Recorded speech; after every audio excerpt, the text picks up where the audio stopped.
वर्ग और आयत, अंतर भी हो जाएगा और सूत्र भी याद हो जाएंगे। तो वर्ग, पहले अंतर देखते हैं। तो वर्ग की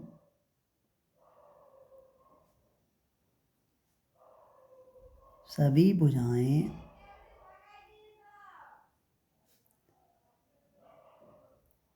समान होती हैं।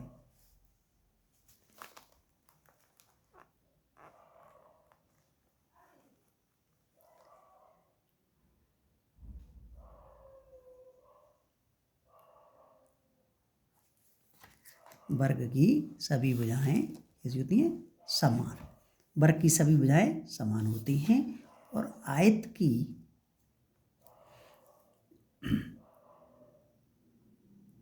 आमने सामने की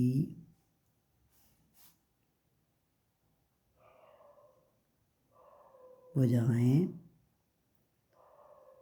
समान होती हैं। ये अंतर। जैसे वर्ग,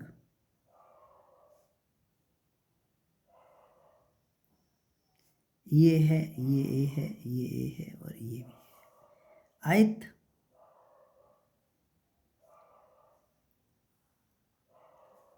ये ए है, ये बी है। अब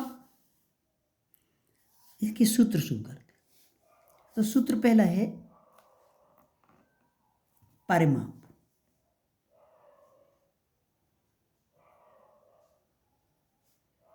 यानी वर्ग का परिमाप। वर्ग का परिमाप का सूत्र है, यदि हम निकालें तो ए प्लस ए प्लस ए और प्लस ए बराबर हो गया 4a। और 4a का मतलब हो गया 4 गुणा भुजा। और इसका हो गया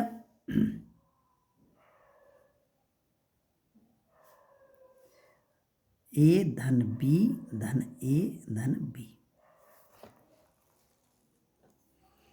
a धन b धन a धन b, यानी इसका हो गया हमारा 2a धन 2b, यानी हो गया 2 कोष्टक में a प्लस b, यानी सूत्र बन गया 2 लंबाई धन चौड़ाई। ये आगे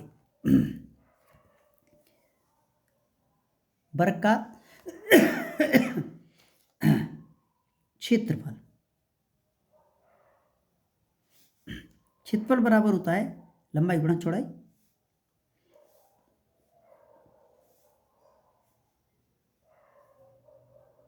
तो लंबाई गुणा चौड़ाई, तो इसकी लंबाई हो ये ए है तो ए हो गया ए गुणा ए बराबर ए स्क्वायर, यानी हो गया भुजा वर्ग। और इसका क्षेत्रफल क्या हुआ? बराबर हो गया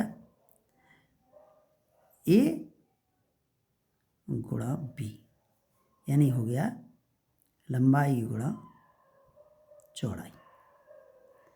अब आया क्षेत्रफल, इसका ये हो गया पूरा क्षेत्रफल, इसका क्षेत्रफल ये हो गया। अब आया विकर्ण। विकर्ण क्या है? विकर्ण तो वर्ग का विकर्ण होता है, जैसे ये आया ना, ये हुआ ये ए और ये ए, एक ये विकर्ण हो गया और एक ये विकर्ण हो गया, दो विकर्ण। तो विकर्ण बराबर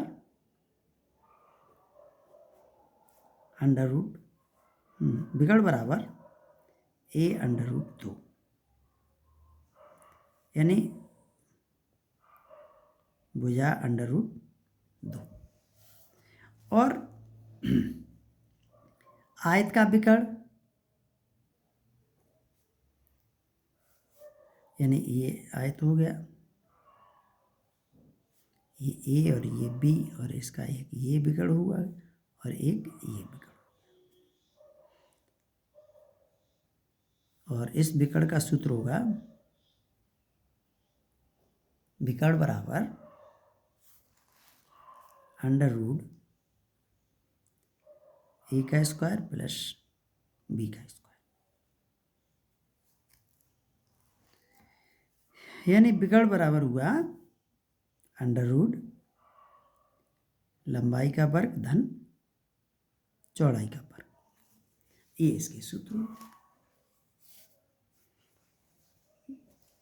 बस इससे सरल कोई और उपचार नहीं है याद करने का। ये सभी सूत्र इसी तरह से याद करने हैं।